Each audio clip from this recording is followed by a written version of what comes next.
안녕하세요. 효자한의원 원장 윤경민입니다. 목 디스크 통증 견인 추나 몇 회만으로 바로 통증 개선이 가능한데요. 이 그림 A를 보시면 척추뼈 사이에 디스크가 튀어나와 있죠. 이 튀어나온 디스크가 척수경막이나 신경근을 자극하게 되면 통증이 발생합니다. 그림처럼 인위적으로 척추체를 벌려서 그 튀어나온 디스크를 넣어주면 그 자리에서 바로 통증이 개선되는 경우도 많습니다. 지금부터는 조금 자세하게 설명드릴게요. 목 디스크의 전형적인 증상은 견갑골 사이의 통증입니다. 어깨 쭉지나 견갑골에 담이 걸렸다고 한의원에 많이 오시는데요. 실제로는 그것이 근육이 뭉친 것이 아니라 목 디스크인 경우가 많습니다. 특히 자주 담이 걸린다고 하는 사람은 꼭 의심해 봐야 합니다.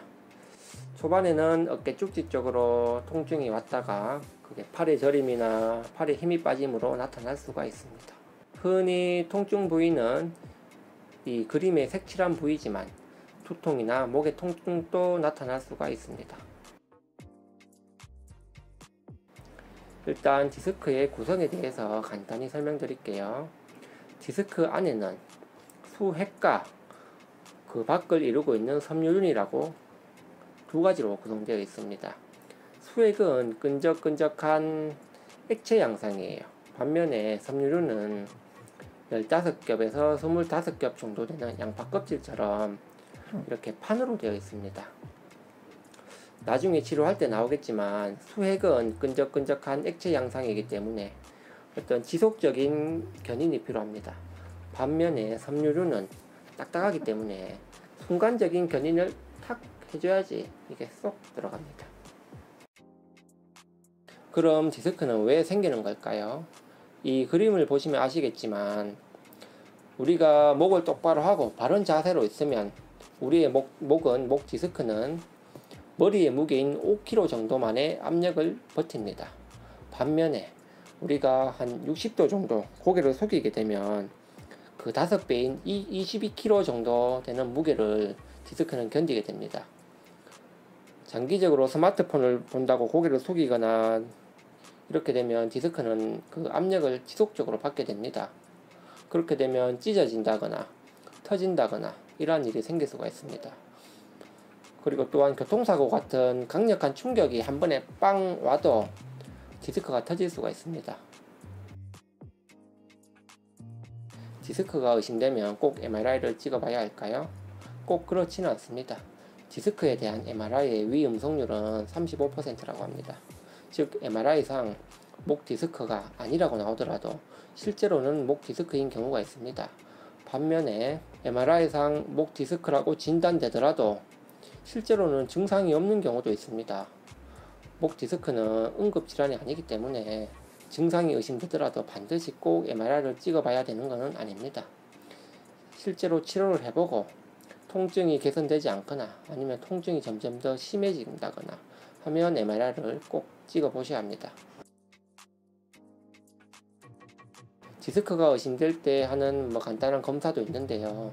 예를 들어 오른쪽이 아프다 그럴 때는 고개를 오른쪽으로 돌려보고 또 목을 뒤로 해보고 이렇게 했을 때 이런 어깨 쭉지나 이런 곳이 통증이 증가되거나 아니면 팔 쪽으로 저림 증상이 나타난다거나 이런 경우에는 목 디스크를 의심할 수 있습니다.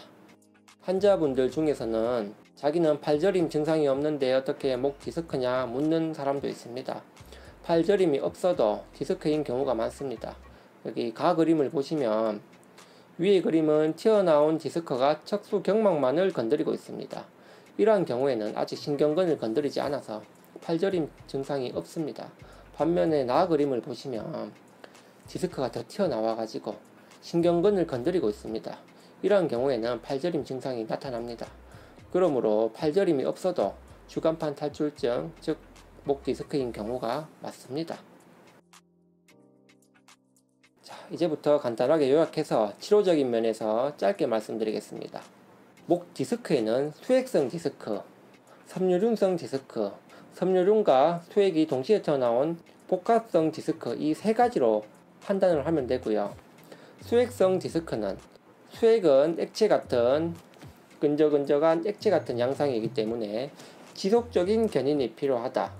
그리고 섬유류는 딱딱하기 때문에 순간적으로 당겨주는 그런 치료가 필요하다.